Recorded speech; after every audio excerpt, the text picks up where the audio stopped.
popping all that bullshit. I be seeing you, Jimmy, talking about we Gucci boo boo. He in the Gucci store talking about we Gucci boo boo.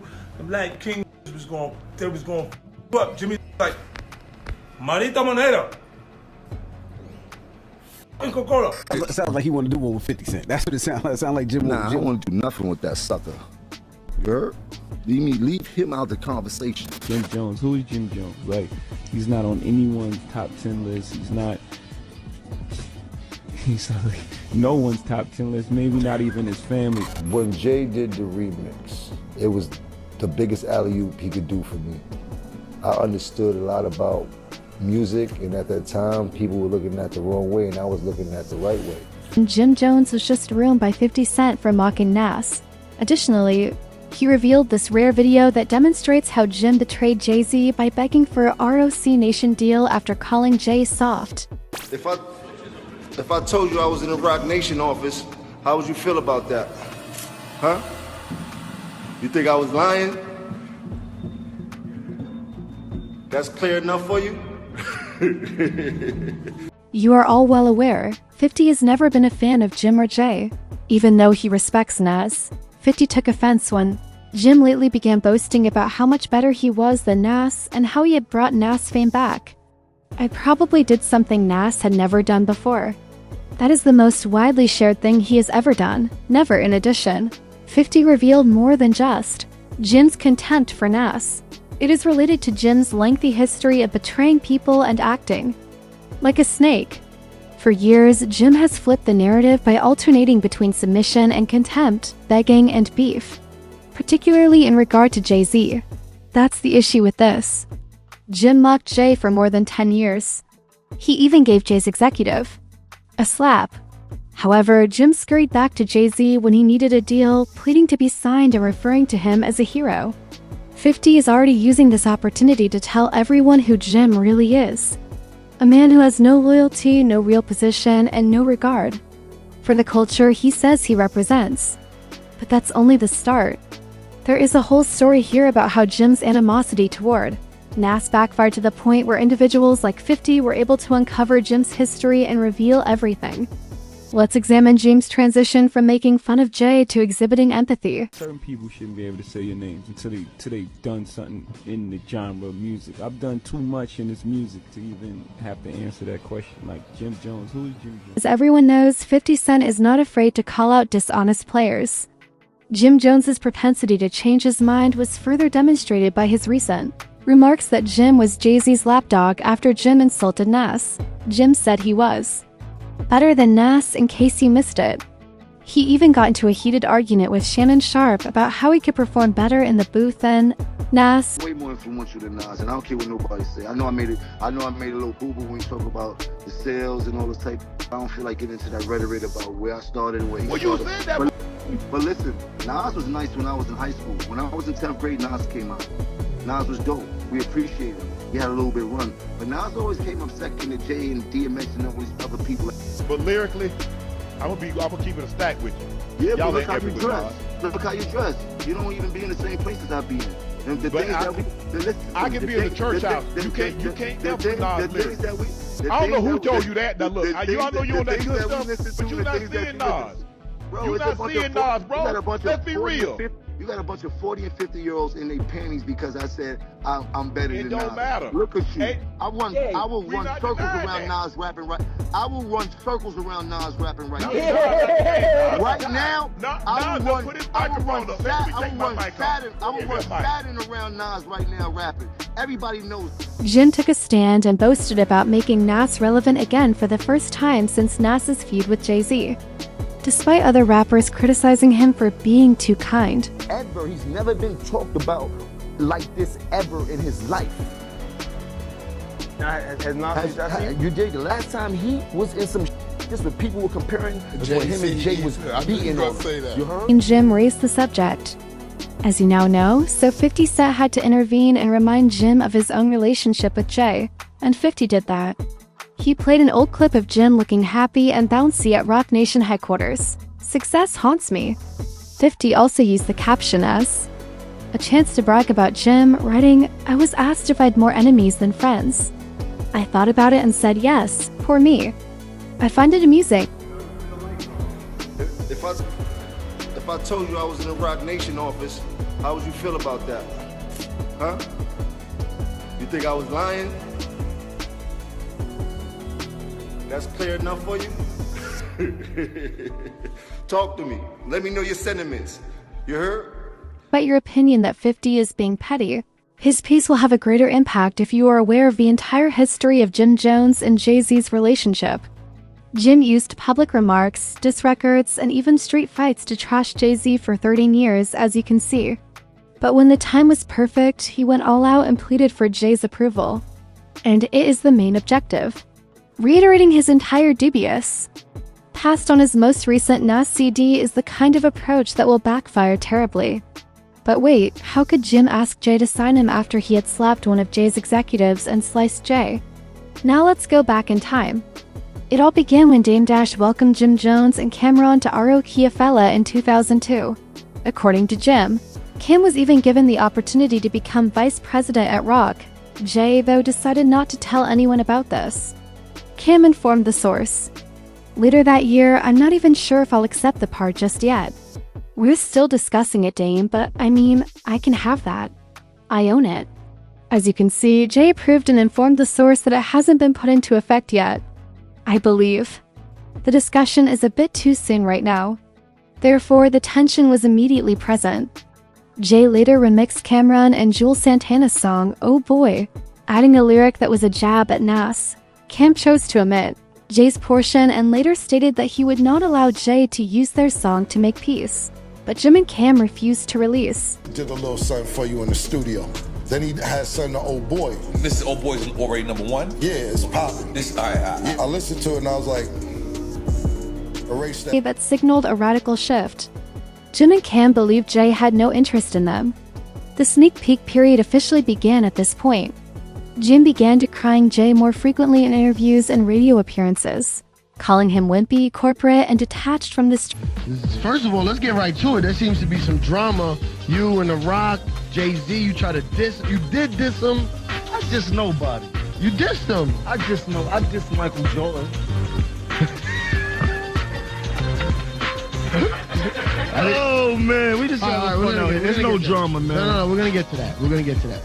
Shout out to Dame Dash, who started Rockefeller Records. If y'all don't know, he's responsible for Rockefeller getting off the floor. That started in Harlem. You know what I'm talking about? Jim emphasized that Dipset's movement was combative, ostentatious, and raw.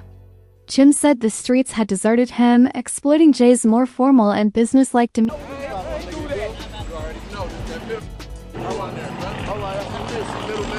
I'm on there, Jones. Burning the streets up, y'all know what it is, man. Purple Haze coming out, my dude Cam album coming out. Joel Santana, he's slated for September. You know what they call me, Geronimo Pratt. Dipset, the new Black Panther. No problems. I promise you. It took a long time to answer at first. However, everyone knew about the struggle going on inside Rockefeller. 2006 saw the publication of Jim's album We Fly High. The song Ballin' became well known as a result of its viral success.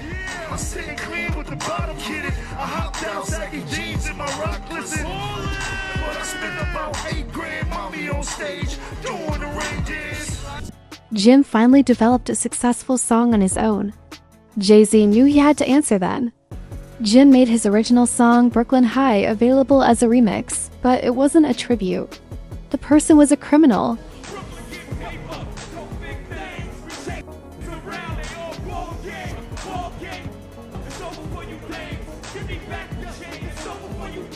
They made fun of Jim's manner, bars, and ad-libs. It was chilly and disdainful and surgical. However, Jim flipped the roles and used the beef mix as retaliation, accusing Jay of being outdated, frail, and out of touch. However, things became very chaotic at this point as the conflict started to permeate the real world. Jim was seen harassing someone at a Louis Vuitton store in 2008, according to security footage. It was then discovered that Lenny Santiago, Jay-Z's longtime A&R, was the victim. As a result, Jim was taken into custody and entered a guilty plea. To minor Jim Jones, the rapper, is going down.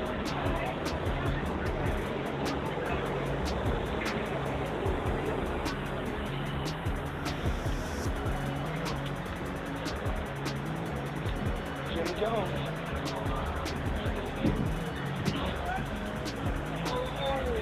Jim Jones.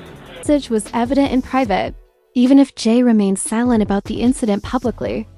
It was no longer a rap disagreement, personal. A few months later, Jay talked about the current status of rap music in an interview with XXL. Furthermore, he made fun of Jim by claiming that songs like Nah Nah Nah by Jim are responsible for the cultural downturn. I don't mean this because we're never in agreement, Jay added, referring to Jim Jones as an example. He invented Nah Nah Nah. Why do Soulja Boy's and Trey Songz' smiley faces vary from other faces that could have been referred to as smiley face? Jay's shots were now calculated. Even though he didn't live on the streets, he was still able to make fun of Jim without becoming dirty. However, the conflict then escalated into a Cold War. There were no conflicts or disrecordings between 2010 and 2015, only a quiet strain. Nevertheless, Dipset performs a freestyle over Diddy's 2015 hit song. Both Jim and Cam make fun of Jay and Rock Nation, calling the label industry puppets, making fun of the brunch movement in general, and even bringing up Beyonce. Making money doesn't make you a real one, Cam said. You wander down the will you play my game court? Say my name just like Shadi said.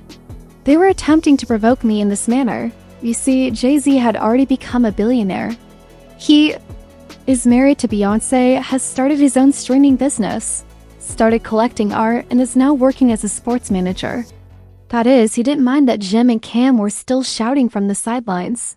In reality, Jay mentioned this in a newly leaked movie, comparing Jim to Michael Jordan and comparing him to the 8th player on the bench who yells at the MVP. Jim Jones, man. Hip-hop, of course, you know, is a competitive sport. But on the other end of it, it's like certain people shouldn't be able to say your names until they've done something in the genre of music. I've done too much in this music to even have to answer that question. Like Jim Jones, who is Jim Jones? Like, he's not on anyone's top 10 list. He's no one's top 10 list, maybe not even his family. I was saying last night, it's like the 8th guy on the bench just screaming at Jordan, like, you a bum. Like, you want to be like the 9th guy on the bench. I'm not even worried about Now Jim knew he was only trying to make Jay look foolish. In addition, 50 Cent is currently making fun of him for exactly what he did after that. Jim changed his mind and he began pleading with Jay to sign him. In February 2017, Jim finally accepted a contract with ROC Nation. He too formally joined Jay's team after 13 years of Jay's longtime nemesis turned collaborator Fat Joe signed to Rockefeller, and now it looks like another former rival will be relying on Ho's team to steer his career, as Dip says Jim Jones is allegedly heading over to Rock Nation. Capo posted a picture of bottles of Douce and Ace of Spades next to a Rock Nation letterhead on IG and told fans to caption this. Signed silently, he began boasting that he had been invited to Jay's brunch at ROC Nation. He used to make fun of it. He started publicly lauding Jay. He was nearly attempting to remain faithful.